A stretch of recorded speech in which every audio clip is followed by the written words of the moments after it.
Good morning, students.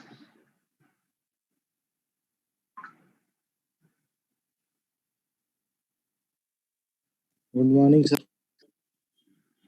Good morning, sir.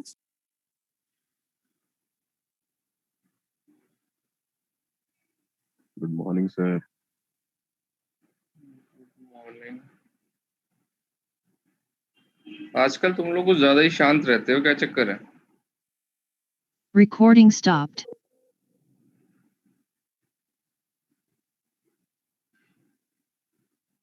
शायद college खोल रहे हैं ना, इसलिए बुलाइए। अच्छा, कॉलेज खुल गया तो इसलिए तुम लोगों की बोलती बंद हो गई है।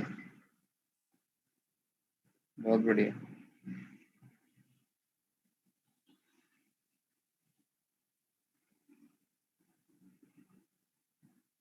चलो, बाकी सब लोग ठीक ठाक हैं घर पे अपने? सर एकदम मस्त। अच्छा, Yes, बढ़िया। sir. गुड।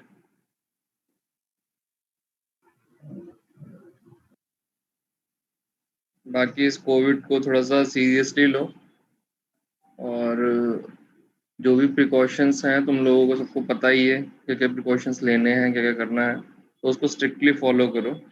क्योंकि जो अभी एट प्रेजेंट जो ये पीरियड चल रहा है, ये जो एज ग्रुप है वो अब वो निकल चुका है कि अब से बड़े लोगों को हो रहा है। एट प्रेजेंट जो है, जो हमारी एज के हैं, मेरी एज 30 है, तो 30s की एज वालों को भी हिट कर रहा है। तुम लोग 20s में हो, 2022 के अराउंड, तो तुम लोगों को भी इसके चांसेस ज़्यादा हैं। तो प्रिकॉशंस जो है ख्याल रखो सीरियसली सर लो, अपना। ठीक है? क्योंकि अभी मेरा नियरली मतलब मेरा बेस्ट फ्रेंड था जो कोविड की वजह से पास हुआ, तो काफ़ी सीरियस सिचुएशन है, तो सीरियसली लो इस चीज़ को, ठीक है? चलो, ऑलमोस्ट ज्वाइन कर चुके हैं स्टूडेंट्स, तो हम स्टार्ट करते हैं। Recording in progress.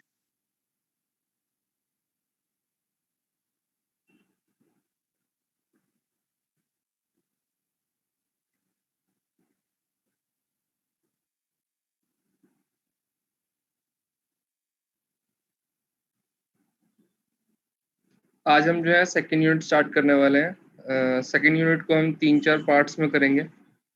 सबसे पहले जो सेकेंड यूनिट के अंदर है हमारे पास, वो है प्रिमिटिव डायरेक्टरीज हैं हमारे पास, जो हमें पढ़नी है। प्रिमिटिव डायरेक्टरीज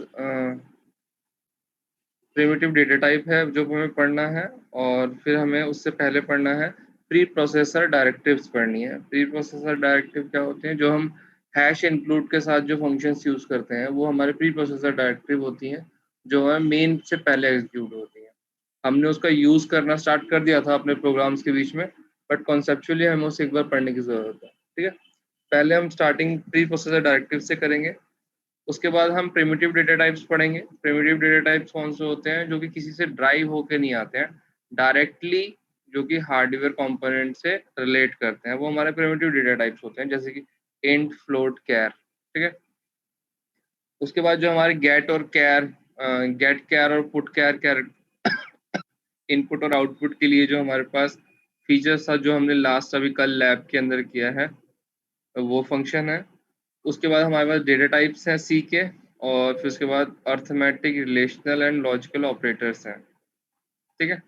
और उसके बाद हमारे पास लूप्स हैं, स्विच कंडीशंस हैं, और फिर रजिस्टर और स्टैटिक वगैरह हैं, ठीक है? तो ये हम जो है आज इसको सेकेंड यूनिट तुम्हारी स्टार्ट कर रहे हैं। अगर किसी को किसी भी चीज़ से रिलेटेड डाउट है फर्स्ट यूनिट में, तो वो मुझसे पूछ सकता है क्लास के बाद या फिर कभी भी। ओके, चलो।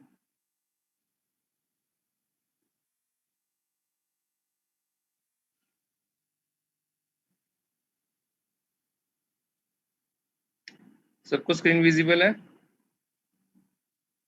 Yes, sir. Okay. Preprocessor directories in C.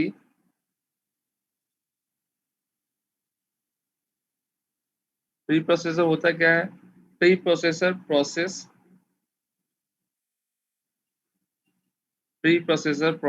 source program before it pass to the compiler, जो प्री प्रोसेसर होता है वो क्या करता है, प्रोसेस करता है तुम्हारे सोर्स कोड को कंपाइलर को पास होने से पहले।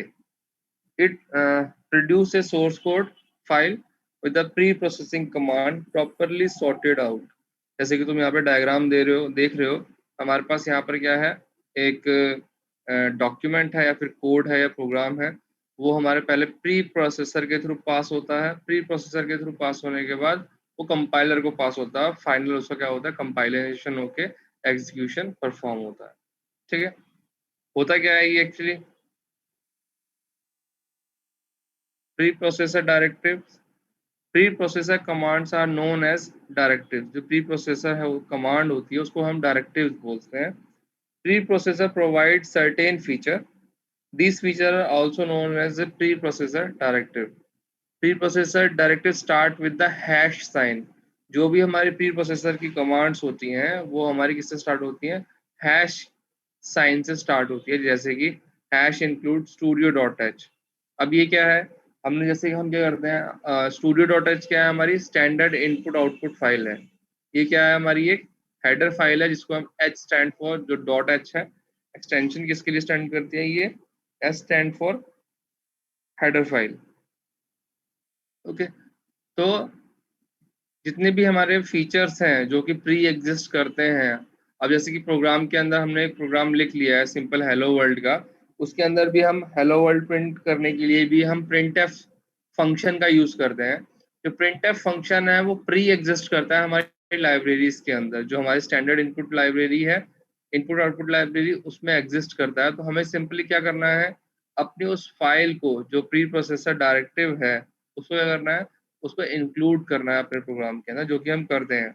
हम studio dot H, conio dot H, ये दोनों को हम क्या बोलते हैं, फ्रिक्वेंटली यूज करते हैं, क्योंकि हमारे प्रोग्राम के अंदर हम printf, scanf जो इनपुट आउटपुट है, या फिर पुट और गेट और पुट, ये दोनों फंक्शंस भी हम यूज कर सकते हैं कैरेक्टर स्ट्रिंग्स के लिए।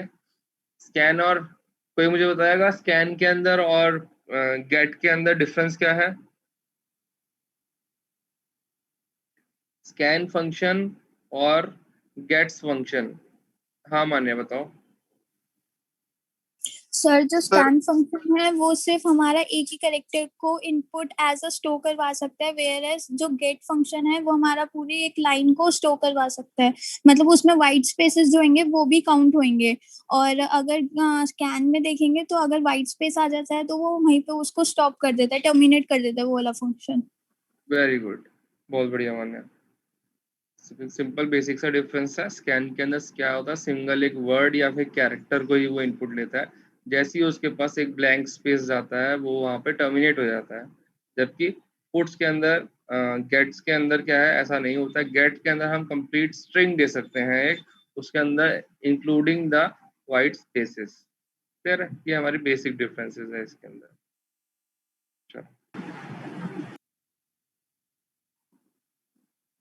Preprocessor directives can be placed anywhere in the source program। जो प्री प्रोसेसर डायरेक्टिव्स है उसको हम अपने प्रोग्राम के अंदर कहीं पे भी प्लेस कर सकते हैं, बट नोट क्या है, place it at the start of the program. Each preprocessor directive must be on its own line. जो भी हमारी प्री प्रोसेसर डायरेक्टिव है उसको एक सेपरेट लाइन के अंदर मेंशन करना है। जैसे कि यहाँ पर तुम देख सकते हो hash include studio dot H, इसके आगे सेमीकोलन नहीं आता है, ठीक है, और hash include conio dot H, तुम इसको सेम लाइन के अंदर नहीं लिख सकते हो। जैसे कि सी के अंदर अगर तुमने क्या डिक्लेयर किया, नीचे डिक्लेयर किया है कुछ, अगर तुमने ऐसा लिखा है, सी के अंदर तुमने कमांड लिखी है इंट ए कॉमा इंट बी सेमीकोलन, और यहाँ पर किया है सी सेमीकोलन, और यहाँ पे क्या करा तुमने, int C, sorry, C is equal to A plus B. ये स्टेटमेंट अगर मैं एक ही लाइन में लिख देता हूँ इन तीनों को, अगर मैं इन तीनों को सिंगल लाइन में लिख देता हूँ तो कोई इशू नहीं है उसके अंदर, इसके अंदर कोई प्रॉब्लम नहीं है। क्यों? क्योंकि एक हमारे कंपाइलर के लिए जैसे ही सेमीकोलन आता है उसके लिए वो जो स्टेटमेंट होती है वो टर्मिनेट हो जाती है, वो इंस्ट्रक्शन कंप्लीट हो जाती है। तो मैं अगर एक ही लाइन के अंदर ये तीनों स्टेटमेंट इंस्ट्रक्शंस को लिख देता हूँ तो भी वो रन करेगी, कोई इशू नहीं आएगा उसके अंदर, ठीक है। बट जब हम प्री प्रोसेसर डायरेक्टिव को डिक्लेयर करते हैं वहां पर क्या है, इनमें सेमीकोलन नहीं होता है, तो इसलिए इनके ये सेपरेट लाइन के अंदर इनको मेंशन किया जाता है, जैसे कि यहाँ पर हमने किया है, हम अभी यूज करते भी आ रहे हैं उसको, ठीक है। तो कभी इस चीज को भी ध्यान देने के लिए कोई पूछ सकता था इसको अलग लाइन में क्यों लिखा जाता है। इसका रीजन ये है क्योंकि इसके अंदर टर्मिनेशन कंडीशन नहीं होती है, ठीक है, तो इसलिए इसको हम सेपरेट लाइन के अंदर मेंशन करते हैं। अच्छा,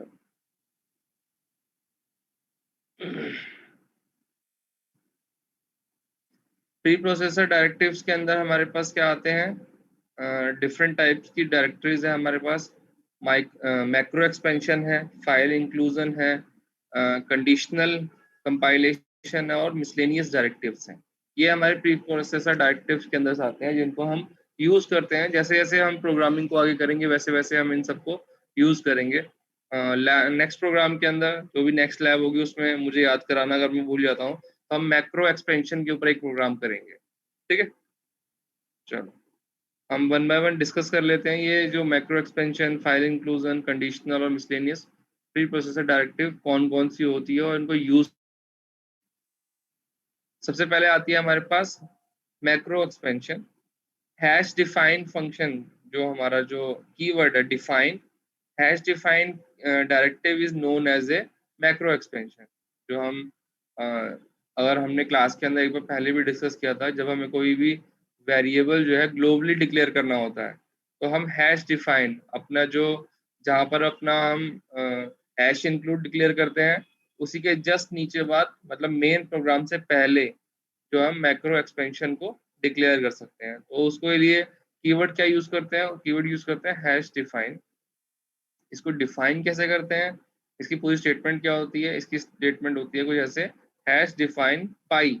अब पाई क्या है, हम मैथ्स के अंदर तुमने देखा होगा कुछ फॉर्मूलेज हैं, इसके 2πr फॉर्मूला है, तो उसमें पाई की वैल्यू होती है 3.14 जो हम यूज करते हैं जनरल वे के अंदर। तो अब पाई को डिफाइन करना, मुझे अगर अपने प्रोग्राम के अंदर कहीं पे पाई यूज करना है उसकी वैल्यू तो मुझे कंप्यूटर को बतानी पड़ेगी मेरे लिए पाई का क्या मीनिंग है, उसकी क्या वैल्यू है। तो उसको हम क्या कर सकते हैं, अगर मेरे प्रोग्राम में कहीं पे पाई का यूज हो रहा है तो मैं पाई को डिफाइन कर सकता हूँ फ्रिक्वेंटली अपने प्रोग्राम के अंदर ग्लोबली। जैसे कि जो मैक्रो एक्सपेंशन होता है जो हम हैश डिफाइन के साथ डिक्लेयर करते हैं किसी वेरिएबल की वैल्यू, उसको हम ग्लोबल डिक्लेरेशन भी बोलते हैं। अगर कहीं पे कुछ बात हो, ग्लोबल डिक्लेरेशन वेरिएबल्स जो होते हैं तुम्हारे दो तरह के होते हैं, एक ग्लोबल वेरिएबल्स होते हैं, एक लोकल वेरिएबल्स होते हैं।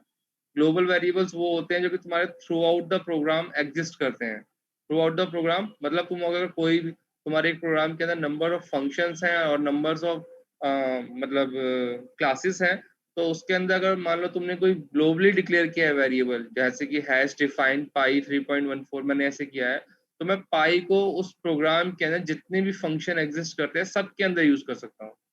वहीं पे लोकल वेरिएबल क्या होता है, अगर मान लो कोई भी वेरिएबल है वो मैंने किसी पर्टिकुलर फंक्शन के अंदर डिफाइन किया है, तो उसका जो स्कोप होता है ना वो उस फंक्शन के ब्रैकेट्स के अंदर तक ही लाई करते हैं। उसके बाहर जो होता है उसका मीनिंग जो होता है वो अननोन होता है फंक्शंस को, ठीक है। ये हमारा बेसिक डिफरेंस होता है ग्लोबल वेरिएबल का और लोकल वेरिएबल का। बाकी जब हम आगे वेरिएबल्स पढ़ेंगे तब हम इसको और अच्छे से डिस्कस कर लेंगे।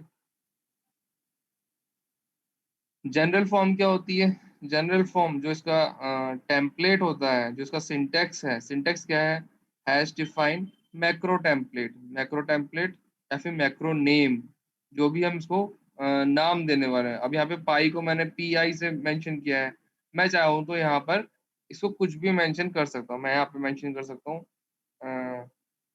हैश डिफाइन, अब पाई को मैं ऐसे मेंशन कर दिया पाई और इसकी वैल्यू क्या है 3.14। अब ये क्या है, ये भी एक तरह से डिफाइन है, ये मैक्रो एक्सपेंशन है। क्लियर है, तो ये इसका सिंटेक्स है हैश डिफाइन मैक्रोनेम, मैक्रोनेम क्या है पाई है, कैरेक्टर सीक्वेंस जो भी तुम उसके अंदर वैल्यूज को प्रोवाइड करना चाह रहे हो।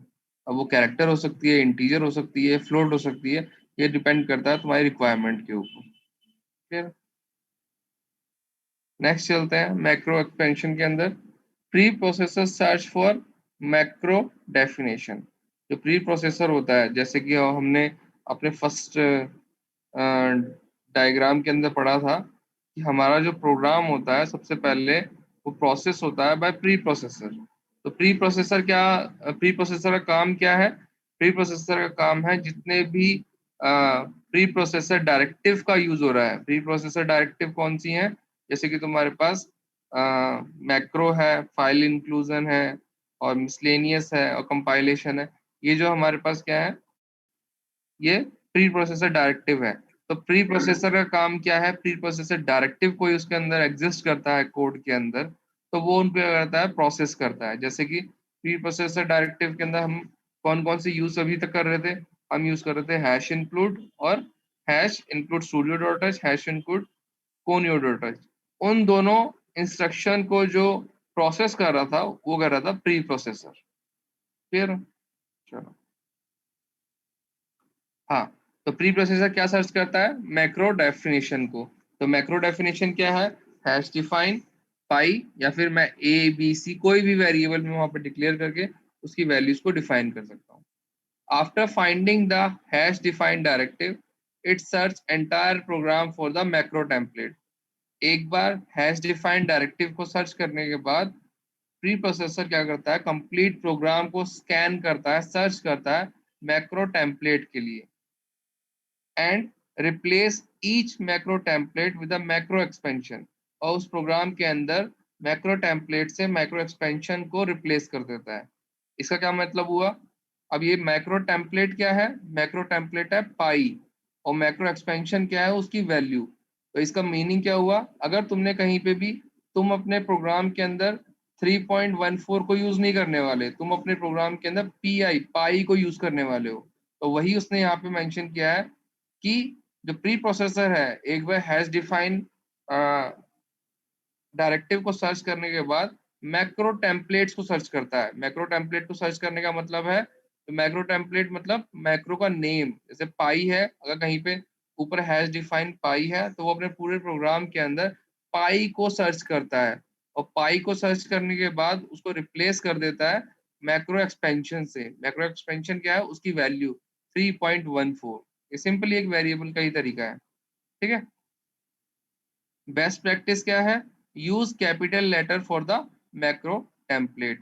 तो बेस्ट प्रैक्टिस के लिए हम क्या करते हैं, ये एक तरह से क्या बोलते हैं उसे, सिग्नेचर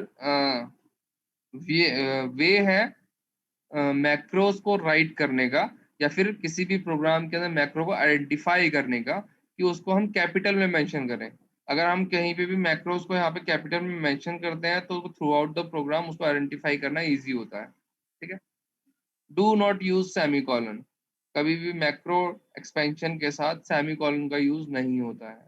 ये चीज तुम लोग अपना याद रखना, क्योंकि जब तुमने देखा होगा हम हैश हैश इंक्लूड या हैश डिफाइन करता है, वहां पे हम सेमीकॉलन का यूज नहीं करते हैं। क्लियर? किसी को कोई डाउट है तो वो मुझसे पूछ सकता है अभी तक जितना हमने डिस्कस किया उसके रिगार्डिंग, क्योंकि कुछ लोगों के लिए नया होगा तो उसमें डाउट होना लाजमी है। अगर सर हाँ, सर हैश डिफाइन में हमने वैल्यू तो सर पाई की वैल्यू असाइन नहीं करवाई, मतलब उसके आगे नॉर्मल लिख दी, तो सर असाइनमेंट ऑपरेटर यूज करके असाइन नहीं करानी है पे, नहीं नहीं नहीं नहीं, जैसे इसके नॉर्मल अंदर सभी करते ये हैं। सिंपल इसका जो फॉर्मेट है ना वो यही है, हैश डिफाइन पाई। यहाँ पर हम इसको, तुम ऐसा चाह रहे हो कि हमने यहाँ पे असाइनमेंट ऑपरेटर यूज नहीं करा है?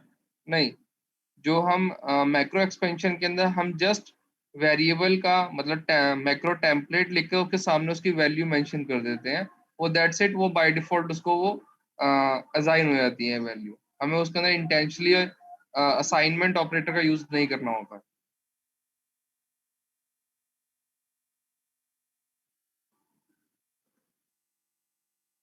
ध्यान क्या देना है कि हम जब भी माइक्रो टेम्पलेट को डिफाइन करेंगे तो उसको कैपिटल में मेंशन करेंगे, ताकि उसको फ्यूचर के अंदर जब हम भी खुद से पढ़ेंगे अपने प्रोग्राम के अंदर तो हमें आइडेंटिफाई करने में इजी होगा क्योंकि वेरिएबल हम नॉर्मल क्या करते हैं, मोस्टली अगर कहीं पे भी वेरिएबल लिखते हैं तो वो स्मॉल वर्ड्स में आते हैं, स्मॉल लेटर्स में आता है। जैसे कि कहीं पे ए बी सी, कहीं पे भी हम कैपिटल में वेरिएबल्स डिफाइन करना बहुत रेयर होता है, तो हम उनको स्मॉल लेटर्स के अंदर ही लिखते हैं। बट जब हम मैक्रो एक्सपेंशन को डिफाइन करते हैं तो वहां पर हम उसे पाई जो वो क्या करेंगे, कैपिटल्स में करेंगे। क्लियर है? और किसी को कोई डाउट या प्रॉब्लम है तो बताओ मुझे। सर इसको हम नॉर्मली असाइन नहीं कर सकते थे वैल्यू, जैसे डेटा टाइप चेंज करके हम कर वैल्यू सकते हैं, असाइन करते? कर सकते हैं वो भी, कोई इशू नहीं है उसके अंदर। सिंपल उसके अंदर अगर तुम अपने मेन प्रोग्राम के अंदर जाकर वहां पे लिखोगे इंट पाई इक्वल टू 3.14, तो उसके थ्रू भी उसको यूज कर सकते हो। बट सी के अंदर माइक्रो एक्सपेंशन का एक फीचर अवेलेबल है जहां पर तुम अपने प्रोग्राम के अंदर एक टेम्पलेट, टेम्पलेट का मतलब किसी को पता है क्या होता है? What is the meaning of the template?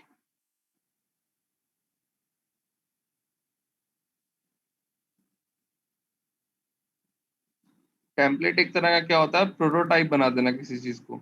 हमें जस्ट करना क्या, तुमने देखा होगा एक तुम लोग एडमिशन के लिए आते हो तो एडमिशन का एक फॉर्म बना हुआ है, तुम्हें जस्ट क्या करना है, उसके अंदर अपनी वैल्यूज एंट्री करनी है, नेम एंटर करना है, कॉलेज एंटर करना है, अपनी परसेंटेज एंटर करनी है। तो वो क्या है, एक टेम्पलेट पहले से बना हुआ है। तो हम क्या करते हैं, मैक्रो टेम्पलेट का मतलब एक पाई नाम का एक टेम्पलेट बना दिया है, उसको अब मैं सीधा उस टेम्पलेट को, मुझे कहीं पे भी अलग से फॉर्म क्रिएट करने की जरूरत नहीं है कि मैं पूरा, नहीं, मुझे सिंपल क्या करना है, उस फॉर्म को यूज करना है। ऐसे ही यहाँ पर माइक्रो टेम्पलेट के अंदर मुझे क्या करना है, एक टेम्पलेट बना दिया है, पाई नाम से वेरिएबल एक बना दिया है, और उसको मुझे थ्रू आउट अपने प्रोग्राम के अंदर मुझे जस्ट यूज करना है। ठीक है? अगर जब तुम कोई, जैसे कि तुमने बोला कि हम अपने प्रोग्राम के अंदर कर सकते हैं, हाँ कर सकते हैं, बट वो लोकल वेरिएबल के अंदर आ जाता है। अभी प्रोग्राम को तुम लोग अगर हम देखते हैं तो हम छोटे छोटे प्रोग्राम लिखते हैं, उसके अंदर सिंगल मेन होता है, उस मेन के अंदर ही पूरी प्रोग्रामिंग हमारी खत्म हो जाती है। बट एक्चुअल जो प्रोग्राम शुरू होता है, मेन के अंदर सिर्फ और सिर्फ डायरेक्शंस आती हैं कि कहाँ से जंपिंग होगी, कहाँ से लूप स्टार्ट होगा। मेन प्रोग्राम के अंदर जस्ट फंक्शंस कॉल होते हैं, जो जितने भी तुम्हारे फंक्शंस होते हैं जो डिफाइन और डिक्लेयर होते हैं वो तुम्हारे आउटसाइड द मेन होते हैं। तो उस केस के अंदर अगर तुमने किसी फंक्शन के अंदर कोई वेरिएबल डिक्लेयर किया है तो वो लोकल वेरिएबल हो जाता है। लोकल इन द सेंस कि वो सिर्फ उसी फंक्शन से बिलोंग करता है, बाकी फंक्शंस जो होते हैं उसको यूज नहीं कर सकते हैं। ठीक है? तो और सी के अंदर क्या था, इनहेरिटेंस का कॉन्सेप्ट भी नहीं था। जैसे कि ऑब्जेक्ट ओरिएंटेड प्रोग्रामिंग के अंदर क्या था, इनहेरिटेंस का कॉन्सेप्ट है कि वहां पर तुम क्या कर सकते हो, किसी एक क्लास के अंदर कोई फंक्शन डिफाइन करके उसके बाद उस क्लास को इनहेरिट कर सकते हो, उसके फीचर्स को, उसकी जो भी कैरेक्टरिस्टिक है उसको क्या कर सकते हो, अडेप्ट कर सकते हो। बट सी के अंदर वो फीचर नहीं है। तो सी के अंदर किसी वेरिएबल को फ्रीक्वेंटली और ग्लोबली यूज करने के लिए हम मैक्रो एक्सपेंशन जो है वो बेस्ट वे है। क्लियर है? चलो, और किसी को कुछ पूछना है तो वो पूछ सकता है।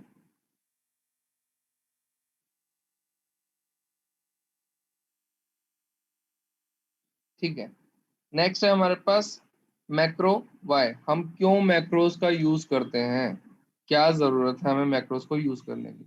टू राइट एफिशिएंट प्रोग्राम, जब भी हमें प्रोग्राम को एफिशिएंटली राइट करना होता है।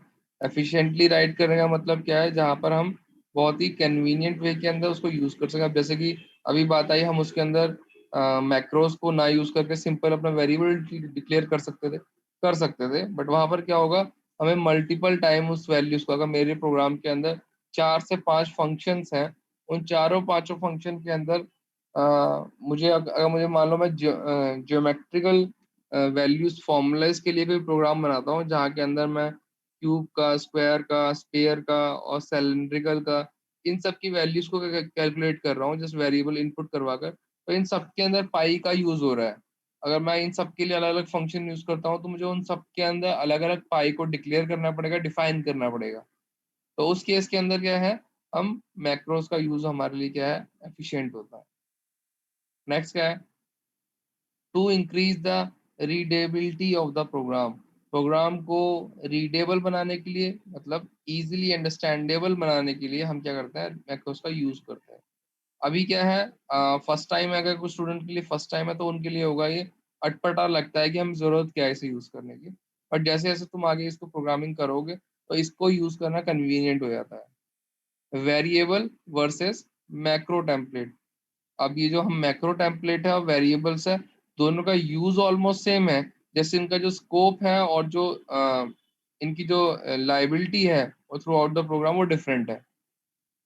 अब डिफरेंस क्या है इन दोनों के अंदर? Compiler can generate faster and compact code for the constant than it can for the variable. जो कंपाइलर है वो फास्टर और कॉम्पैक्ट कोड जो है वो प्रोवाइड करता है कांस्टेंट को then variable. When you are dealing with the constant why use variable? जब हम कांस्टेंट को ही जैसे कि 3.14 है, वो क्या है? कांस्टेंट वैल्यू है। तो उसने पूछा है जब हम कांस्टेंट वैल्यू को ही डील कर रहे हैं तो हमें उसके अंदर वेरिएबल को यूज करने की जरूरत क्या है? तो उसका यूज क्या है कि वेरिएबल जो है वो throughout the program change होता रहता है, बट जो कांस्टेंट की वैल्यू है वो चेंज 3.14 क्या वो चेंज हो सकता है? उसका मीनिंग चेंज हो सकता है, उसकी वैल्यू चेंज हो सकती है? नहीं हो सकती है। 3.1 जो है वो 3.1 ही रहने वाला है। 3 का मीनिंग हमेशा 3 रहेगा, वो चेंज नहीं हो सकता है। बट वेरिएबल क्या होते हैं? वो वेरी करते जाते हैं। तो ये इसने क्या किया, बेसिक सा तुम्हें डिफरेंस बताया इन दोनों के बीच में।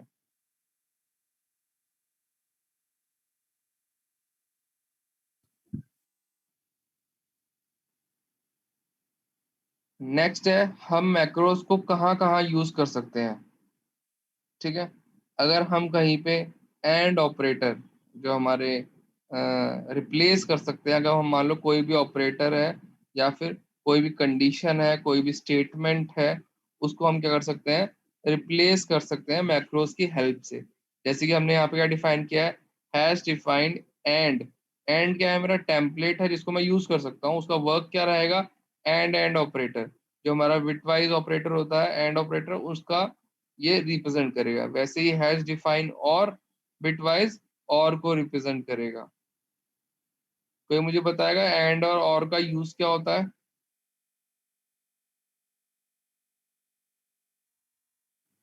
एंड इज बाइनरी एक्सपेंशन के अंदर अगर हम कभी एंड का यूज कर रहे हैं या फिर और का यूज कर रहे हैं तो वहां पे उसका क्या मीनिंग होता है? the and is used when both the conditions are true and or is used when one of the conditions is true. Very good. और कोई स्टूडेंट ये बताना चाह रहा हो?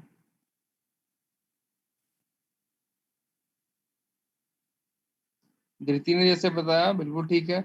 एंड कहाँ पर यूज होता है? जब हमारी दोनों ही कंडीशन उसके अंदर क्या होनी चाहिए? ट्रू होनी चाहिए। अगर दोनों कंडीशन ट्रू होगी तो हमारा आउटपुट क्या होगा? वो ट्रू होगा। और एंड ऑपरेटर को हम एज ए, अगर सिंपल वर्ड्स के अंदर समझने के लिए, मतलब लॉजिकली कॉन्सेप्ट अपने माइंड में स्टेबल करने के लिए हम यूज कर सकते हैं and operator as a multiplication. अगर मान लो मेरी दोनों वैल्यू 1 और 1 है तो ही मुझे आउटपुट के अंदर 1 मिलने वाला है मल्टीप्लीकेशन के अंदर। अगर दोनों में से एक भी वैल्यू फॉल्स है, 1 और 0 है, उसको मल्टीप्लाई करूंगा तो आउटपुट में 0 मिलने वाला है। तो एंड ऑपरेटर के अंदर क्या है? दोनों आउटपुट जो है मेरे वो दोनों इनपुट जो है वो मेरे क्या होने चाहिए? पॉजिटिव होने चाहिए, ट्रू होने चाहिए। और क्या है? एज ए सम वर्क करता है। जब हम प्लस का साइन होता है उसकी तरह वर्क करता है। और के अंदर अगर दोनों वेरिएबल 1 1 दोनों पॉजिटिव है तो भी हमें 1 मिलने वाला है। 1 और 0 है तो भी हमें 1 मिलने वाला है। 0 और 1 है तब भी 1 मिलेगा। जब दोनों ही आउटपुट हमारे आउटपुट फॉल्स होंगे, 0 0 होंगे, उस केस में हमें क्या मिलेगा? वहां पर आउटपुट 0 मिलेगा, फॉल्स मिलेगा। ठीक है, ये तो एक यूज हो गया, ऑपरेटर रिप्लेस कर सकते हैं। नेक्स्ट क्या है? हम कोई भी कंडीशन भी रिप्लेस कर सकते हैं। कंडीशन कैसे? हैज डिफाइन एक्सीलेंट और उसके बाद में कंडीशन मेंशन किया है A is greater than and equal to 75। जहां पर भी हमें कहीं पे कंडीशन कहीं पे मेंशन करनी है, हम वहां पे एक्सीलेंट वर्ड का यूज कर सकते हैं। मतलब उसकी जो वैल्यू है वो ए से ज्यादा है तो वहां पर हम क्या यूज कर सकते हैं? एक्सीलेंट का यूज कर सकते हैं। ठीक है, नेक्स्ट आता है हमारे पास we can replace statements also. Statement कैसे रिप्लेस कर सकते हैं? जैसे कि रिप्लेसमेंट स्टेटमेंट क्या है? Hash define alert. और अलर्ट की जो डेफिनेशन है, जो मैक्रो टेम्पलेट है, उसके अंदर मैक्रो एक्सपेंशन क्या दिया है इन्होंने, प्रिंट एफ सिक्योरिटी अलर्ट। अगर मैं अपने प्रोग्राम के अंदर कहीं पे भी अलर्ट वर्ड का यूज करता हूँ, मैक्रो टेम्पलेट का यूज करता हूँ, तो मेरा जो प्रोग्राम है उसको किससे ये जो स्टेटमेंट लिखी है प्रिंट एफ सिक्योरिटी अलर्ट, इससे रिप्लेस कर देगा और हमें ये सिक्योरिटी अलर्ट जो है वो आउटपुट में देखने को मिलेगा। क्लियर? तो नेक्स्ट एक्सपेरिमेंट के लिए लैब नंबर 4 के अंदर जो फर्स्ट प्रोग्राम होगा वो यही होगा, write a program to demonstrate the use of macro directive. Clear है? तो ये चीज याद रखना। नेक्स्ट चलते हैं।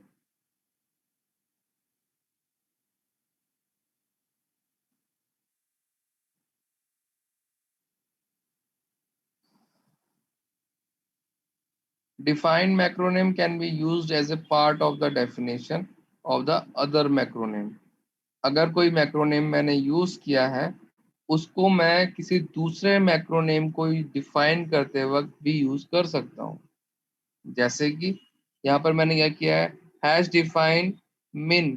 मिन एक डिफाइन किया है 1 और मैक्स डिफाइन किया है 9।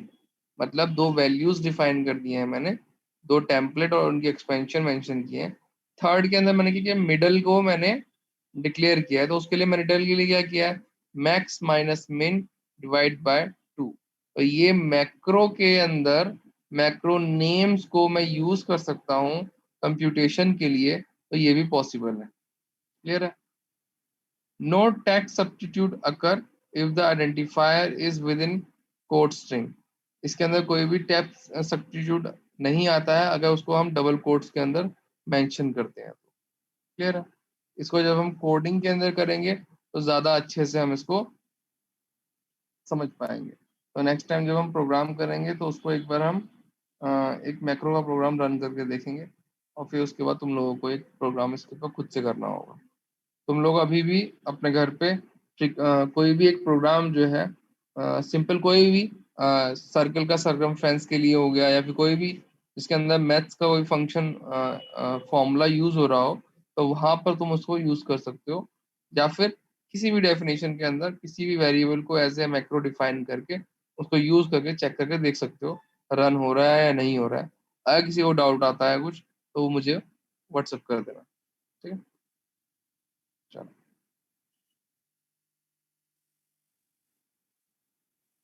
सर एक नेक्स्ट आता डाउट है। हाँ बोलो। है सर, एक बार 9th स्लाइड पे जाना।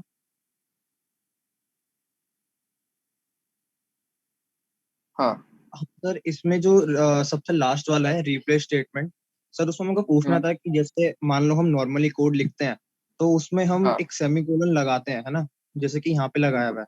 बट अगर मैं हाँ यहाँ से हटा के और वहां पे जब मैं लिख रहा हूँ अलर्ट, अलर्ट के आगे लगा दूं तो हाँ वो काम करेगा? हाँ, वहां पर क्योंकि ये एज ए इंस्ट्रक्शन हम मेंशन करने वाले हैं इसको। हमारे जो सेमीकोलंस कहाँ नहीं आते हैं, सेमीकोलन वहां नहीं आते हैं जहां पर भी हम मैक्रो डिफाइन कर रहे हैं, क्या बोलते हैं उसे, डायरेक्टिव डिफाइन कर रहे हैं। तो यहाँ पर तुमने अगर देखा हो इस स्टेटमेंट के एंड के अंदर सेमीकोलन है एक, देखा? बट ये क्या है, ये पूरी स्टेटमेंट जो है ये मैक्रो एक्सपेंशन है। ये सेमीकोलन जो है इस मैक्रो एक्सप्लेनेशन के जो डिक्लेरेशन है उसके आगे नहीं लिखा है। इससे सिर्फ टेम्पलेट, जो मैक्रो टेम्पलेट है उसकी जो मैक्रो एक्सपेंशन है उसके आगे ये सेमीकोलन लगा हुआ है। तो अगर जब तुम यहाँ पे अलर्ट कॉल करोगे इस अलर्ट वर्ड को, तो वहां पर वो कंप्लीट इस वर्ड को क्या करेगा, तुम्हें वो रिप्रेजेंट करेगा रन करके। और सेमीकोलन लगेगा नहीं लगेगा, अगर इसके अंदर ये भी तुम लोगों को क्लियर होगा जब तुम इसको रन करके देखोगे। मेरे पॉइंट ऑफ व्यू से वहां पे सेमीकोलन आएगा, क्योंकि अगर सेमीकोलन नहीं आएगा तो तब तक उसको पता ही नहीं लगेगा कंपाइलर को कि वो इंस्ट्रक्शन जो है वो टर्मिनेट हो गई है। तो अलर्ट को जब तुम कॉल करोगे तो वो वहां पे तुम्हें आउटपुट देखने को मिलेगा। ठीक है, इसको रन करके तो सर देखना, अगर, अगर कोई प्रॉब्लम आए तो मुझे बताना। सर मैं कह रहा हूँ कि अगर वहां हम सेमीकोलन लगा रहे हैं तो फिर यहाँ लिखने की जरूरत क्या है? यहाँ पर लिखने की जरूरत ये है क्योंकि यहाँ पर जो प्रिंटफ, जो पूरी कंप्लीट स्टेटमेंट है, प्रिंटफ के आगे सेमीकोलन आता है। वहां पर जो हम यूज कर रहे हैं वो एज ए कॉल यूज कर रहे हैं, हम उसको कॉल कर रहे हैं किसी फंक्शन को। तुम लोगों ने फंक्शन तो पढ़ा होगा, अभी यस सर। मेरे साथ नहीं पढ़ा है तुमने। बट फंक्शन के अंदर तीन चीजें होती हैं। एक हम फंक्शन को डिक्लेयर करते हैं, एक हम फंक्शन को डिफाइन करते हैं, एक हम फंक्शन को कॉल करते हैं। क्लियर है? जिस टाइम पे हम फंक्शन को डिक्लेयर करते हैं उस टाइम पे सेमीकोलन आता है। क्लियर है? बट जिस टाइम पे हम फंक्शन को डिफाइन करते हैं, मतलब फंक्शन की डेफिनेशन प्रोवाइड करते हैं, उस टाइम पे सेमीकोलन नहीं आता है। बट जब हम फंक्शन को कॉल करते हैं वहां पे वापस से सेमीकोलन आता है। तो यहाँ पर हम क्या करने वाले हैं, मैक्रोस को कॉल करने वाले हैं, तो यहाँ पे सेमीकोलन आएगा। क्लियर है? Yes sir clear.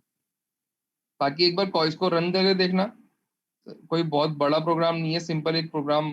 तुम चाहे तो अभी क्लास ओवर होने के तुरंत बाद ही एक कोड लिखो, सिंपल क्या लिखो, hash include studio dot H conio dot H, और उसके बाद में ये स्टेटमेंट लिखो और मेन के अंदर जाके एक हेलो वर्ल्ड प्रिंट कर दो और वहां से उसी के अंदर अलर्ट को कॉल कर दो। That's it. 4 लाइन लिखनी है तो पता लग जाएगा, क्योंकि मैंने भी अभी स्टेटमेंट को एग्जीक्यूट करके नहीं देखा है, बट मेरे पॉइंट ऑफ व्यू से लॉजिकली वहां पे अलर्ट के आगे सेमीकोलन आएगा। ठीक है, बाकी हम रन करके इसको एक बार चेक कर लेंगे। हाँ, मैक्रोज विद आर्ग्यूमेंट। ओके, तुम लोगों की ये क्लास जो है वो लिंक जो एक्सपायर होने वाला है, मैं तुम लोगों के साथ एक बार लिंक शेयर कर देता हूँ अटेंडेंस का। तुम लोग अटेंडेंस मार्क कर दो पहले अपने।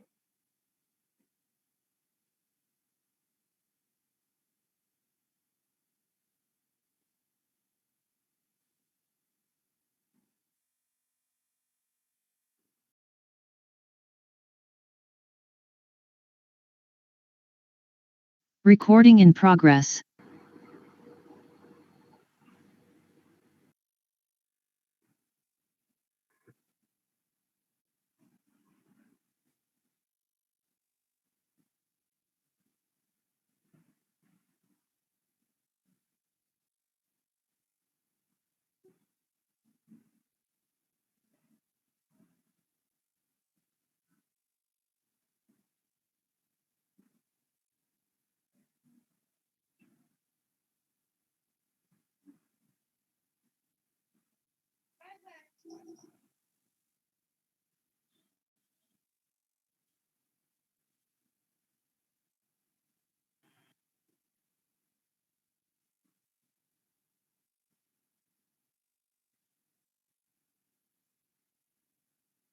कोई ऐसा स्टूडेंट है जिसकी अटेंडेंस मार्क नहीं हुई है तो मुझे हैंड रेस करके बता दो अपना।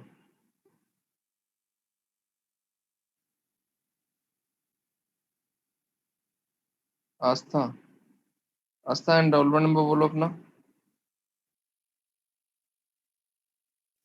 016. ओके, और कोई स्टूडेंट है? जो स्टूडेंट एब्सेंट है मैं उनका नाम ले रहा हूँ, उनमें से कोई प्रेजेंट हो अटेंडेंस मार्क नहीं हो तो मुझे बता देना। आकांक्षा, दिव्या, गौर, हर्षित कुमार, नमित राज, प्रियांशु टंडन, साहिल, सिद्धांत, तक्ष, जिशान और सोबिया। ऑलमोस्ट सबकी हो चुकी है।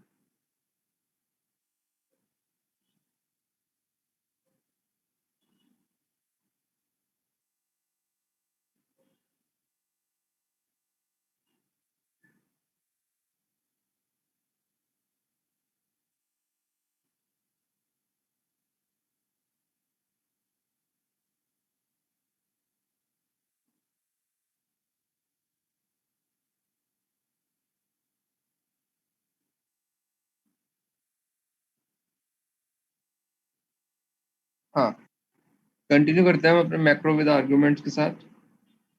Macros can have argument same as a function. हम जैसे कि फंक्शन के साथ में आर्गुमेंट प्रोवाइड करते हैं, ऐसे ही हम मैक्रोस के साथ भी फंक्शन जो आर्गुमेंट है वो हम प्रोवाइड कर सकते हैं। जैसे कि फंक्शन के अंदर हम क्या करते हैं, फंक्शन विद आर्गुमेंट के अंदर क्या करते हैं, वहां पर हम जैसे कि हम क्या डिफाइन करते हैं, जैसे हम वहां पे क्या लिखते हैं, इंट सम इंट ए कॉमा इंट बी।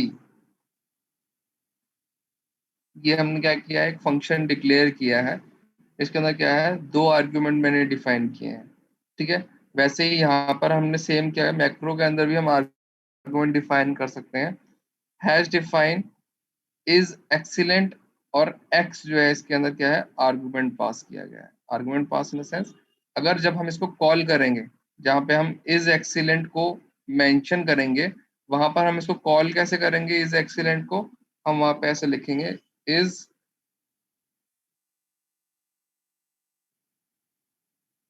एक्सीलेंट, और ब्रैकेट के अंदर क्या मेंशन करूंगा, 80। उसको हम कैसे कॉल करेंगे, कुछ ऐसे कॉल करेंगे। तो इज एक्सीलेंट को कॉल करेगा तो 80 जाएगा इस वैल्यू के अंदर, और वो x की वैल्यू कहाँ पास होगी, 80 इसके अंदर पास होगी, और इस एक्सप्रेशन को वो क्या करेगा, एग्जीक्यूट करेगा। तो हम इसको कहाँ यूज कर सकते हैं, जहां पर हमें कहीं पे कोई भी एक्सप्रेशन देना है।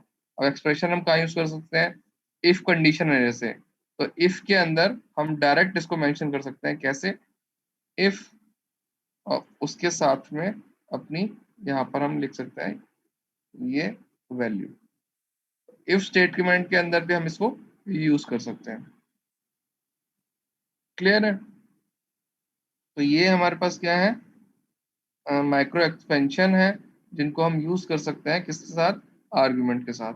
वैसे ही इन्होंने इज लोअर नाम का भी एक और डिफाइन किया है, उसके साथ में एक्स वेरिएबल डिफाइन किया, और 2 वैल्यूज के अंदर जो मिनिमम वैल्यू है उसको आइडेंटिफाई करने के लिए इन्होंने यहाँ पे एक एक्सप्रेशन दिया है हमें। क्लियर है? इसके बाद में उन्होंने एक चीज मेंशन किया है, space between the macro and argument is not allowed. तो हमें क्या करना है, जो हमारा मैक्रो टेम्पलेट है और जो हमारा उसके साथ आर्ग्यूमेंट है, उसमें स्पेस प्रोवाइड नहीं करना है। जैसे कि यहाँ पे देख सकते हो, यहाँ पे कोई स्पेस नहीं है, यहाँ पे स्पेस प्रोवाइड किया गया है, जो कि अलाउड नहीं है। क्लियर है? Macro with the argument, macro expansion should be enclosed with in parenthesis. जो भी हमारे मैक्रो एक्सपेंशंस हैं, मैं फ्रीक्वेंटली एक्सपेंशन और मैक्रो टेम्पलेट्स का यूज कर रहा हूँ। तो मैक्रो एक्सपेंशन क्या है, जो उनकी डेफिनेशन है मैक्रोस की, यहाँ पर देखो, हाँ, यहाँ पर क्या है, ये मैक्रो नेम है या फिर मैक्रो टेम्पलेट है और मैक्रो एक्सपेंशन है। तो मैक्रो एक्सपेंशन को क्या करते हैं, पैरेंथेसिस के अंदर हमेशा क्या करते हैं, बंद करते हैं, कोई भी हमारे पास एक्सप्रेशन है तो। फिर वही चीज उसने वहां पे मेंशन करी है।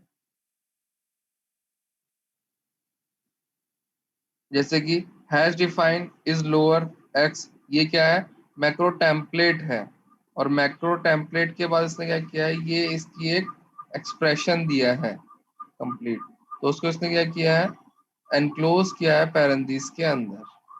फिर use slash to split macro in multiple line, हम किसी भी एक मैक्रो टेम्पलेट को मल्टीपल लाइंस के अंदर भी डिक्लेयर कर सकते हैं, मतलब एक से ज्यादा लाइंस के अंदर भी उसको डिक्लेयर कर सकते हैं। जैसे कि यहाँ पर इसने क्या किया है, hash define H line, for loop लगाया है आई से लेके 40 तक, और उसके बाद में प्रिंट एफ एक फंक्शन जो है इसके अंदर दिया है। तो इसके अंदर इसने क्या करा, क्या है, मल्टीपल लाइंस के अंदर हमारा जो है मैक्रो एक्सपेंशन प्रोवाइड किया है। तो ये भी एक फीचर है जो हमें प्रोवाइड किया जाता है मैक्रोस के अंदर। ठीक है? मैक्रोस वर्सेस फंक्शन, दोनों में डिफरेंस क्या है, क्योंकि अभी हमने क्या देखा, मैक्रोस के साथ हम आर्गुमेंट भी पास कर सकते हैं, जैसा कि हम अपने फंक्शन में करते आए हैं। तो इन दोनों में डिफरेंस क्या आता है, उसको थोड़ा सा डिस्कस कर लेते हैं। Just the replacement of the code, macro क्या करता है, जस्ट कोड को रिप्लेस करता है। कोड को रिप्लेस इन द सेंस कि जैसे कि मैंने यहाँ पर इज लोअर नाम का जो वर्ड है, वो कहीं पे अगर अपने प्रोग्राम के अंदर मेंशन किया है, तो वो जस्ट क्या करेगा, इस इज लोअर एक्स को जस्ट और जस्ट सिंपली रिप्लेस कर देगा इसके टेम्पलेट के साथ, इसके कोड के साथ। तो जबकि फंक्शन के अंदर क्या होता है, passing argument, doing calculation, returning value, more serious work. Function के अंदर क्या होता है, जैसे ही आर्ग्यूमेंट पास होता है तो उससे करते हैं कैलकुलेशन होती है, उसके रिजल्ट्स को रिटर्न किया जाता है, तो वो उससे क्या है, मोर कॉम्प्लेक्स वर्क है। मैक्रोस जस्ट क्या है, सिंपल रिप्लेसमेंट है, एक तरह से वेरिएबल डिक्लेरेशन है जिसकी बस वैल्यू को वो क्या करता है वहां पर प्लेस कर देता है। जबकि फंक्शन के अंदर क्या है, जब हम फंक्शन को पॉज करते हैं, कॉल करते हैं आर्गुमेंट के साथ, तो वो उसकी कैलकुलेशन करता है, उसके वैल्यूज को रिटर्न करता है। ठीक है। Macros make the program run faster. Macros की हेल्प से हमारा जो प्रोग्राम है वो फास्टर वर्क करता है, क्योंकि हम उसके अंदर कहीं पे भी कॉलिंग नहीं कर रहे हैं, डायरेक्ट एक्सेस कर रहे होते हैं मैक्रोज के थ्रू। Function call and return make the program slower. जब हम फंक्शन को कॉल करते हैं या फिर फंक्शन वहां से रिटर्न करता है हमें कोई आउटपुट, तो वो क्या करता है, प्रोग्राम को थोड़ा सा स्लोअर बना देता है। मैक्रोज के अंदर और क्या है लास्ट के अंदर, increase the program size. Macros की वजह से प्रोग्राम को जो साइज होता है वो इंक्रीज हो जाता है। फंक्शन की वजह से क्या होता है, प्रोग्राम जो हमारा कॉम्पैक्ट और स्मॉलर होता है। ये हमारे सिंपल जो है बेसिक डिफरेंसेस हैं मैक्रोज के बीच में और फंक्शन के बीच में। क्लियर। तो आज के लिए हम इतना ही करेंगे, कल जो हमारी नेक्स्ट क्लास होगी उसके अंदर हम इसके आगे का फर्दर कंटिन्यू करेंगे। आज तुम लोगों का टाइम भी ओवर हो गया, ज़्यादा हो गया।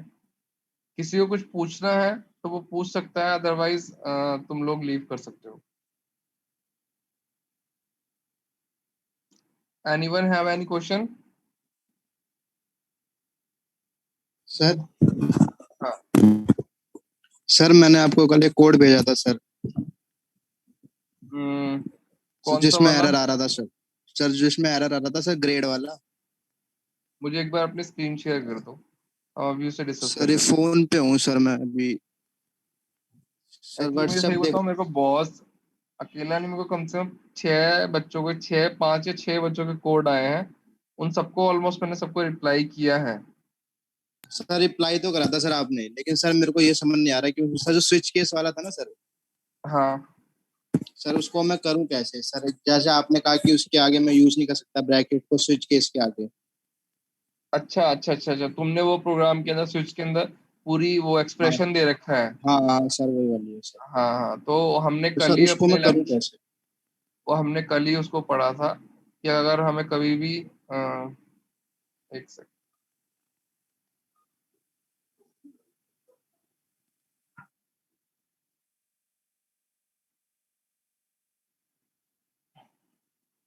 हमने कल ही पढ़ा था कि अगर हम जब भी स्विच कंडीशन लिखते हैं,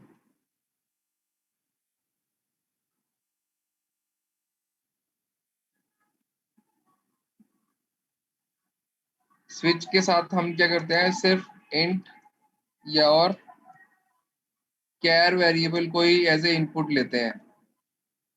यस सर। अगर मुझे मान लो कहीं पे भी स्विच यूज करना है, स्विच, तो वहां पर मैं वहां पे सिंपल एक वेरिएबल दे सकता हूँ ए। अब यहाँ यस सर। पर उसकी ए जो है वो स्कैनफ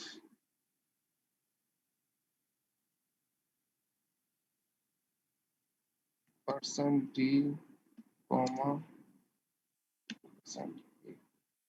अब जस्ट वहां पे क्या है, ए की वैल्यू जो आएगी, अब वो उसके अंदर स्विच के अंदर जस्ट वो एज ए, तुम एक चीज समझो, स्विच स्टेटमेंट कोई भी एक्सप्रेशन को एग्जीक्यूट नहीं करती है।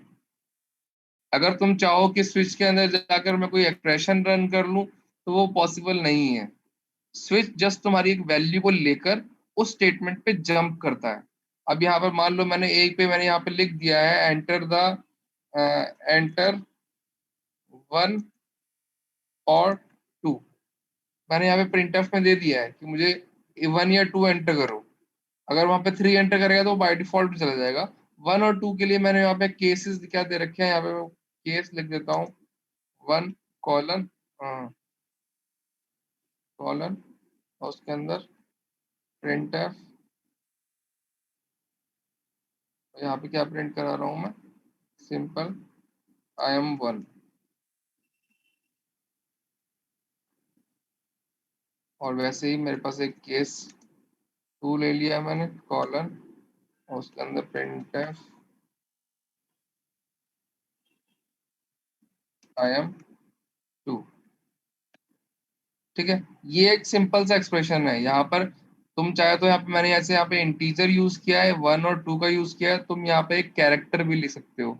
यहाँ पर इंटीजर की जगह कैरेक्टर को भी इनपुट करवा सकते हो और यहाँ पर तुम यूज कर सकते हो ए और बी का। सिंपल ये फीचर तुम्हें प्रोवाइड करता है। इसके साथ उसको रन करके देखो, मेरे हिसाब से उसके अंदर कोई प्रॉब्लम नहीं आनी चाहिए। लेकिन सर उन्होंने कहा है ना सर, वो उन्होंने मार्क्स की कंडीशन दी, जब क्वेश्चन में उन्होंने बोला था कि मार्क्स की कंडीशन भी है कि अगर ग्रेटर देन 90 या लेस देन 100 तो हमें ग्रेड ए देनी है। तो सर उसका कैसे हाँ, यूज करूं मैं सर, वो समझ नहीं आ तो रहा। तुम जो प्रोग्राम यूज कर रहे हो वो इफ एल्स की कंडीशन के साथ रन होने वाला है, स्विच के साथ रन होने वाला नहीं इफ है वो। एल्स से। हाँ, ओके सर। उस प्रोग्राम को इफ एल्स के साथ रन करो। Okay switch sir. कंडीशन को हम यूज करते हैं जब हमारे पास मल्टीपल ऑप्शंस होते हैं, हमें उसमें से कोई एक चूज करना है, बट जहाँ पे कंपैरिजन आ जाता है, एक्सप्रेशन आ जाता है, वहां पर हम इफ एल्स का यूज करते हैं। प्रोग्रामिंग के अंदर ओके सर। सबसे अच्छी चीज मतलब समझने वाली चीज जो है वो यही है, तो हमें कौन सा फंक्शन कहाँ पे यूज करना है। जैसे कि लूप से हमारे पास फॉर लूप है, वाइल लूप है, डू वाइल लूप है। अब फॉर लूप और वाइल लूप जो है वो ऑलमोस्ट सेम है दोनों। जो काम तुम फॉर लूप से कर सकते हो वो सारे काम तुम वाइल लूप से कर सकते हो, या फिर दोनों को इंटरचेंजेबली यूज कर सकते हो। बट स्टिल कुछ ऐसी कंडीशंस है जहाँ पर फॉर वो लूप की जगह वाइल लूप जो है वो ज्यादा एफिशिएंटली वर्क करता है। वैसे ही डू वाइल लूप है, कुछ कंडीशन ऐसी हैं जहाँ पर फॉर लूप अच्छा काम नहीं करेगा, डू वाइल लूप हमारा वर्क करेगा। तो वो डिपेंड करता है कि तुम किस कंडीशन के अंदर हो जहाँ पे तुम उसे एग्जीक्यूट करके रन करके देख रहे हो। तो अगर तुम्हारे पास एक्सप्रेशन है कोई जहाँ पे तुम्हें कंपैरिजन करना है, या फिर कोई भी तुम्हें वो करना है, ट्रू और फॉल्स के अंदर कोई वैल्यू मिल रही है, तो वहां पर तुम स्विच केस को यूज नहीं कर सकते हो। वहां पर तुम्हें इफ एल्स को यूज करना पड़ेगा। ओके सर, एक चीज और सर। हाँ बताओ। सर मैं सर लैंग्वेज तो सीख रहा हूँ सर, लेकिन सर जब मैं प्रॉब्लम सॉल्व करता हूँ तो सर उसमें लॉजिक लगाने में दिक्कत आती है, जैसे कि सर ये कौन वो सा हम बहुत कहाँ पे चीज यूज करें। ये कॉमन है, ये प्रॉब्लम जो है ना बहुत कॉमन है। इसीलिए मैं तुम लोगों को कहता हूँ जब हम प्रोग्राम करते हैं ना, तो उन प्रोग्राम्स को क्या करो, खुद से रन करो। अब जैसे कि सब स्टूडेंट्स क्या करते हैं, मैं तुम्हें बताता हूँ स्टूडेंट्स करते क्या है जब मैं उनको प्रोग्राम देता हूँ कोई, क्योंकि अभी तो मैं क्या करता हूँ, तुम्हें नया नया है तो मैं कोड तुम्हें लिख के देता हूँ। अभी नेक्स्ट टाइम से क्या करूंगा, मैं क्लास के अंदर कोड को थोड़ा समझा दूंगा, लैब के अंदर सिर्फ मैं प्रॉब्लम स्टेटमेंट दूंगा कि इसे तुम्हें खुद लिखना है प्रोग्राम। ठीक है, बच्चे क्या करेंगे, मेरी प्रॉब्लम स्टेटमेंट लेंगे, गूगल करेंगे, सबसे पहला जो कोड आएगा उसे उठाएंगे, कॉपी करेंगे, उसमें से कमेंट्स डिलीट करेंगे, सर हो गया। ठीक है, बट उससे मेरा, मुझे भी पता है कैसे होता है, बट उससे मेरा कोई नुकसान नहीं है। मेरा कुछ, मेरा काम क्या है कि तुम एक प्रॉब्लम स्टेटमेंट देना, तुम उसको रन करो। बट ये क्या है, तुम्हारी लॉयल्टी है तुम्हारे खुद के लिए, कि तुम अपने आप से कितना सीखना चाहते हो। खुद से लिखोगे, ज्यादा से ज्यादा क्या होगा, एरर आएगा, प्रोग्राम नहीं चलेगा। बट जब तुम उसको उस प्रॉब्लम से डील करोगे तो तुम्हें समझ में आएगा मुझे क्या चीज करनी है और क्या चीज नहीं करनी है। अब जैसे कि तुम कल से ट्राई कर रहे हो स्विच के अंदर एक्सप्रेशन डालने की, वो नहीं हो रहा है। अब जब तुम उसको एक्सप्रेशन इफ एल्स के साथ करोगे, वो एग्जीक्यूट होगा, तो तुम्हें समझ में ये चीज अब तुम्हारे लिए लाइफ टाइम के लिए रहेगी। स्विच के अंदर एक्सप्रेशन नहीं आता है, वहां पर यस सिंपल मैं क्या करता हूँ, इंट और कैर को यूज करता हूँ। तो ये जो है तुम्हारी प्रैक्टिस से आएगा तुम्हारे लिए। Okay sir, thank you sir. हाँ, तो बाकी अगर मान लो कोई तुम्हें लगता है कि प्रोग्राम बहुत बड़ा है, उसको कॉम्प्लेक्स हो रहा है, तो उसको स्मॉल पार्ट्स में डिवाइड कर लो। स्मॉल पार्ट्स में कैसे डिवाइड कर लो, कि जरूरी नहीं है कि एक साथ ही तुम 25-30 लाइन का कोड लिख के उसे एग्जीक्यूट करो। नहीं, छोटी छोटे कमांड्स लिखो, उनको एग्जीक्यूट करो, कंपाइल करो। ये कंपाइलर तुम्हें जितनी भी तुमने स्टेटमेंट लिखी है, चाहे बेशक तुम उससे कोई आउटपुट नहीं ले रहे हो, बट तुम्हें वो उसके अंदर कोई सिंटैक्टिकल एरर है या सिंटैक्स एरर है, वो तुम्हें बता देगा उसके अंदर। तो तुम छोटी छोटी स्टेटमेंट्स के अंदर डिवाइड करके अपने प्रोग्राम को, उसका आउटपुट लेकर उसको एग्जीक्यूट करके रन करके देख सकते हो। ठीक है, चलो। चलो बाकी ऑल द बेस्ट, ट्राई करो कोडिंग के लिए, और ज़्यादा से ज़्यादा ऑनलाइन सर्च करो problem program for C language, और तुम्हें उसके अंदर मल्टीपल प्रोग्राम्स मिलेंगे। छोटे छोटे जो प्रोग्राम बेसिक के स्टार्ट है उनको एग्जीक्यूट करना स्टार्ट करो, और हो जाएगा क्लियर। बाकी कोई प्रॉब्लम आती है कहीं पे भी तो मुझे व्हाट्सअप करते रहो, कोई दिक्कत नहीं है। चलो ठीक है, ओके। तो जा सकते हैं, चलो ओके सर। हाँ सर सर हाँ सॉरी, बोलो। बुरा लगा सर, सर बुरा लगा। चलो सर, टेक केयर सर। क्या बोले शिव, सुनाई नहीं दिया मुझे, कट रही है तुम्हारी आवाज। Sir take care. हाँ हाँ okay, you too guys, okay bye.